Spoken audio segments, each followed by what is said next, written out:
Good morning guys. So చిన్నప్పుడు మనం స్కూల్కి వెళ్తూ ఉంటాం. స్కూల్ ఎవరికి ఇష్టం ఉండదు, కానీ మనం వెళ్తాం. ఎందుకంటే వెళ్ళకపోతే మన భవిష్యత్తు ఎలా ఉంటుందో మనకు బాగా ఐడియా ఉంది. ఓకే, సో మనకి ఫెయిల్ అవ్వడానికి పెద్ద కష్టపడాల్సిన అవసరం లేదు. అసలు ఏం చేయకుండా ఉన్నా ఫెయిల్ అయిపోతాం.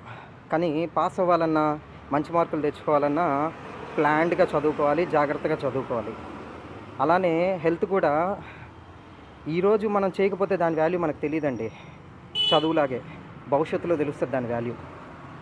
అలానే మనకు ఆరోగ్యం చెడగొట్టుకోవడానికి పెద్ద కష్టపడాల్సిన అవసరం లేదు. ఏం దొరికితే తినడం, ఎలా నచ్చితే అలా ఉండడం, ఇవన్నీ కూడా ఆరోగ్యం చెడగొట్టుకునే దానికి మంచి సిమ్టమ్స్ మంచి మార్గాలు అనమాట.